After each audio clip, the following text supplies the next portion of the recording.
3% 룰을 보완한 상법 개정안 효과로 3,100포인트 선에 안착하는 듯했던 우리 증시. 역시 금요일장인가요? 오늘은 코스피, 코스닥 양 지수 모두 하락 나오고 있습니다. 이럴 때일수록 좀 우리가 줍줍할 종목들은 뭘까 좀 고민해보는 시간 가져보면 좋을 것 같은데요. 오늘 잠금 해제는 이분과 함께합니다. 파이낸셜 리서치의 박철순 대표님 나와 계십니다. 대표님 어서 오세요. 네, 안녕하세요. 네, 대표님과 이전에 만나봤던 종목 리뷰 먼저 좀 진행을 해볼까 합니다. 어제장에서 삼성전자가 무려 5% 넘는 급등세를 보였죠. 그와 함께 반도체 관련한 종목들도 함께 움직임 나타냈는데요. 테스라는 종목을 저희가 6월 12일 박철순 대표님과 함께 만나본 바가 있습니다. 최고가 기준 상승률 12.6% 기록을 하고 있는데요. 이 종목 지금 구간에서 추가 전략 좀 세워볼 수 있을까요? 네, 일단은 지금 반도체 업황에 대해서는 상당히 긍정적이다라고 지난번에 언급을 드렸고, 최근에 이제 반도체 관련된 장비주들에 대해서 추천을 좀 많이 드렸었습니다. 그 중에 하나가 바로 지금 말씀드리고 있는 테스라는 종목이고요. 이 테스라는 종목은 플라즈마 강화 화학 기상 증착 장비를 주력으로 만들고 있는 회사인데, 이 증착 장비를 통해서 우리가 필요로 하는 이런 물질들을, 유효 물질들을 웨이퍼에 증착을 시키고 나머지는 기체로 내보내는 그런 장비라고 보시면 될 것 같습니다. 반도체 공정 자체가 미세화로 가고 있고 그다음에 고단화가 되고 있는 그런 상황이다 보니까 계속적으로 이 증착 장비에 대한 수요가 늘고 있는 상황이고요. 실제로 HBM 쪽에서도 핵심 장비로 분류가 되고 있기 때문에 지금처럼 HBM 시장이 고성장할 때는 낙수 효과를 직접적으로 볼 수 있는 게 바로 테스라고 보시면 될 것 같습니다. 추천드린 이후에 현재가 기준으로도 가장 단기 고점권에서 움직이고 있기 때문에 흐름은 계속적으로 이어질 걸로 보고 있고요. 올해 영업이익 같은 경우도 전년 동기 대비해서 한 40% 정도 증가가 예상이 되고 있기 때문에 실적 시즌에도 상당히 적합한 종목이다라고 보시면 될 것 같습니다. 기존 목표가 3만 원 계속 유지하도록 하겠고요. 손절 라인은 21,500원이었는데요. 24,000원으로 상향 조정하도록 하겠습니다. 예, 테스 기존의 목표가 3만 원 유지를 해주셨는데요. 오늘 가격이 27,000원 선 지나고 있거든요. 대표님께서 다시 잠금 해제 나오시기 전에 3만 원 돌파했을 때는 일단 홀딩인가요? 어떻게 될까요? 네, 일반적으로 3만 원 선을 말씀드린 이유가요. 작년 이제 고점에서 저항이 나올 수가 있기 때문인데 일단은 저항받고 밀려 내려오면은 일단 최소한 절반 이상 정도는 수익을 좀 확보하셔야 추가적인 대응이 가능하니까요. 일단 3만 원 선 저항이 나오는지 안 나오는지 여부를 잘 확인하시면 좋을 것 같습니다. 예, 테스 3만 원이라는 가격대 굉장히 중요하다라는 점 강조해 주셨고요. 자, 오늘 첫 번째 헤드라인으로 바로 이어가 보겠습니다.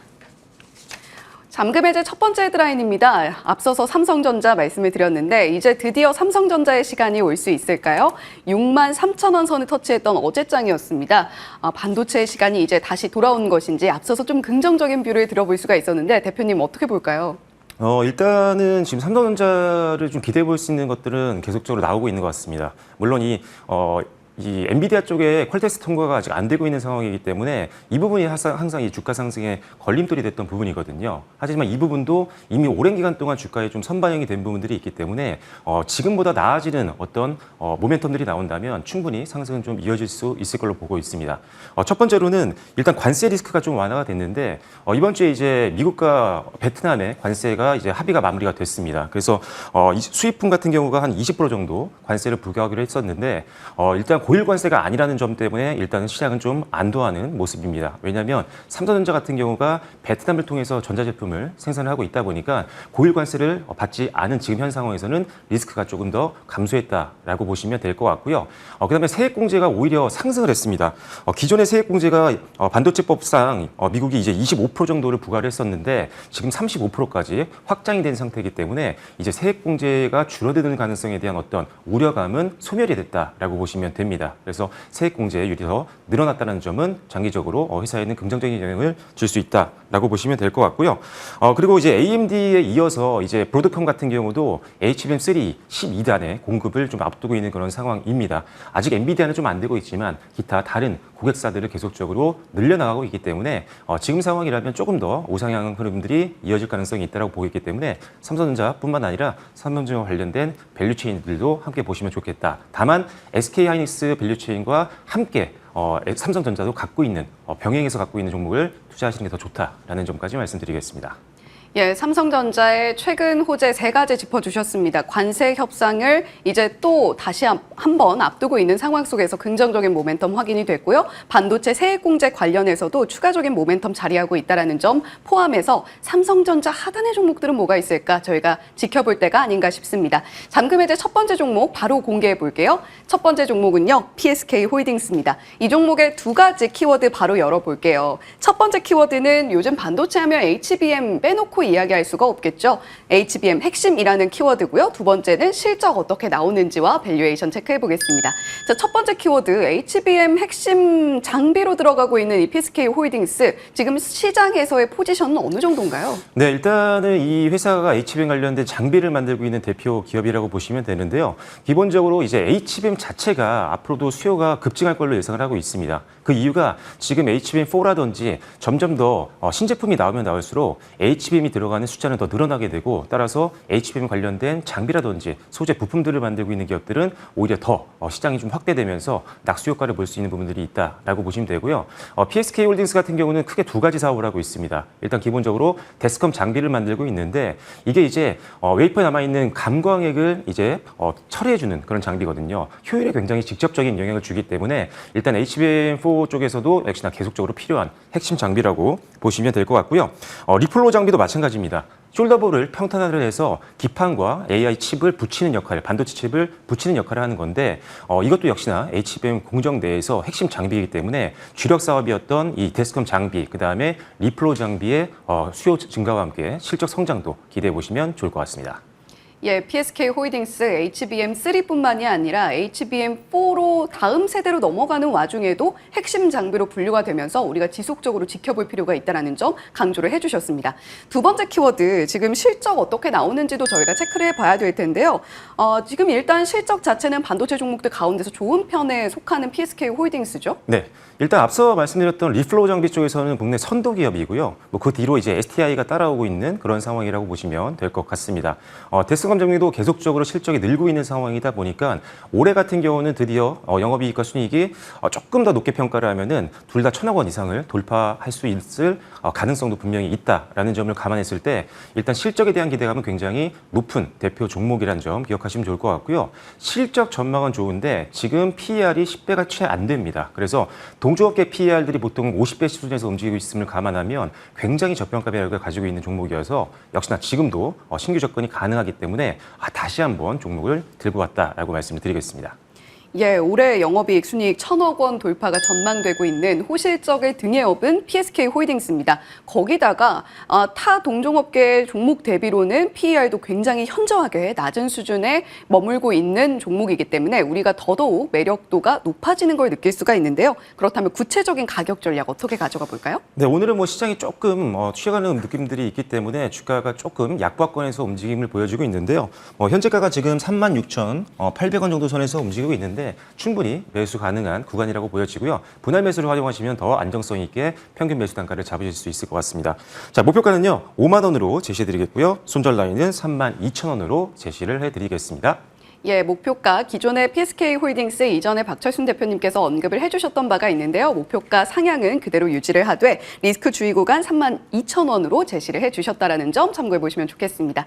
두 번째 잠금 해제 종목 발굴을 위한 헤드라인 바로 이어서 살펴볼게요. 자, 이번엔 엔터주 이야기를 좀 해볼까 합니다. 국대급 아이돌 하면 우리는 두 그룹을 떠올리죠. BTS, 블랙핑크 이 두 그룹들입니다. 완전체로 이제 컴백이 임박해 있다라는 보도와 함께 이제 구체적인 일정들도 나오고 있는데요. 엔터주 그동안 좀 많이 올라주기는 했는데 더더욱 비중을 늘려도 될지 궁금합니다. 일단은 엔터주가 6월 달에도 상당히 잘 움직였었거든요. 전반적으로 시장 대비 강했습니다. 하지만 지금 최근에 좀 조정이 나왔기 때문에 오히려 좀 조정을 이용해서 그동안 못 사셨던 분들 같은 경우는 좀 저렴하게 매수할 수 있는 기회라고 생각을 해서 오늘 일단 엔터주를 가지고 나왔고요. 다들 잘 아시겠지만 BTS라든지 블랙핑크라든지 메가 IP를 가지고 있는 이 주요 아티스트들이 드디어 올해 둘 다 컴백을 앞두고 있는 상황이기 때문에 전체적인 엔터 쪽 시장의 어떤 실적을 끌어올릴 수 있는 그리고 관심도까지도 높일 수 있는 상황이 만들어지기 때문에 일단 올해 기대감이 굉장히 높다라고 말씀드리겠고요.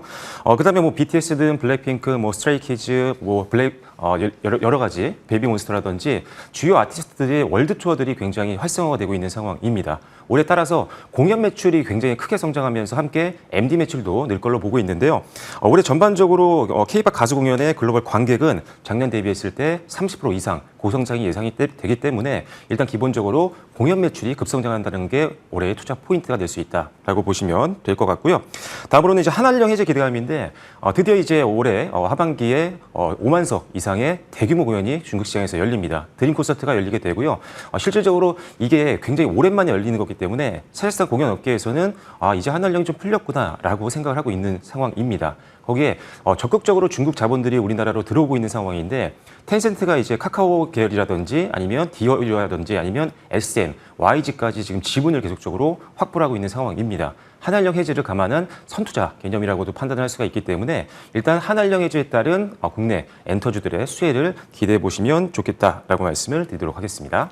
네, 엔터주들 하반기에 이어서 내년 상반기까지 포진하고 있는 주요 호재들을 짚어주셨습니다. 그 가운데에서도 박철순 대표님이 꼽아주신 두 번째 잠금 해제 종목은 무엇일지 열어볼게요.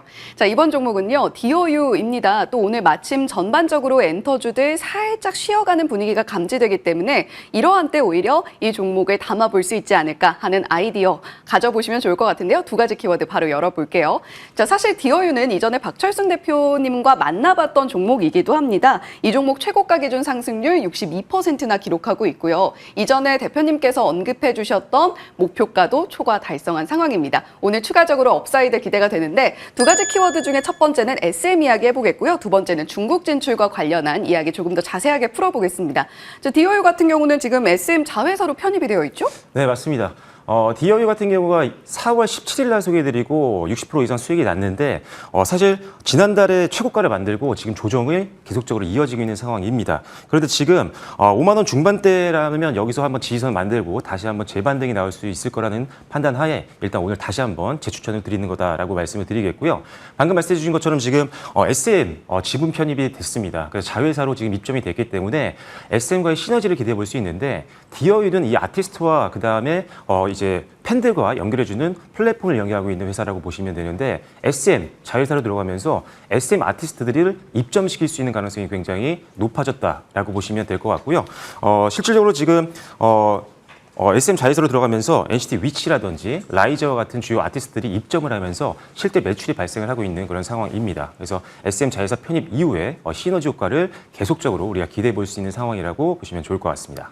예, 두 번째 키워드가 중국 진출이었는데요. 지금 중국의 최대 음악 플랫폼이 텐센트인데 텐센트와의 협업 기대감이 있다라고 알고 있습니다. 이와 함께 저희 가격 전략까지 한꺼번에 들어볼게요. 네, 일단 지금 중국 진출을 이제 드디어 했습니다. 텐센트가 아무래도 SM에 투자를 한 2대 주주다 보니까 지금 더 수월하게 중국으로 진출할 수 있었는데요. 텐센트 뮤직 엔터테인먼트가 가지고 있는 QQ 뮤직 안에 드디어 이 버블이라는 플랫폼이 입점을 했습니다. 그래서 실질적으로 7월 달부터 이 매출 효과를 기대를 좀 해볼 수 있는 상황이고요. 그리고 중국 현지 아이돌들이라든지 아티스트가 입점이 되면 역시나 중국 시장에서의 매출 성장을 기대해 볼 수 있고 없었던 매출이 생기는 거기 때문에 기존 매출이 한 단계 올라갈 수 있는 기회가 될 수 있다라고 보시면 될 것 같습니다. 그리고 추가적으로는 이제 피지사도 도입이 됐기 때문에 7월부터 피지사가 도입이 되면 경비도 줄어들 수 있고요. 거기다가 가격 인상 효과도 기대해 볼 수 있기 때문에 매출은 상반기보다 하반기가 더 기대가 되는 상황이다라고 보시면 좋을 것 같습니다. 가격 전략까지 한번 말씀을 드려볼 텐데요. 목표가는요 7만 원으로 제시를 해드리겠고요. 손절 라인은 5만 원으로 지난번보다 상향 조정하도록 하겠습니다. 예, 디어유의 가격 전략 과연 상방을 어디까지 열어주실까 궁금했는데 기존의 목표가 5만 5천 원을 이미 달성을 한 만큼 7만 원의 목표가 새로 잡고 대응 전략 짜보시면 좋을 것 같습니다. 자, 오늘 금요일에 잠금 해제 파이낸셜 리서치의 박철순 대표님과 함께했습니다. 오늘 말씀 고맙습니다.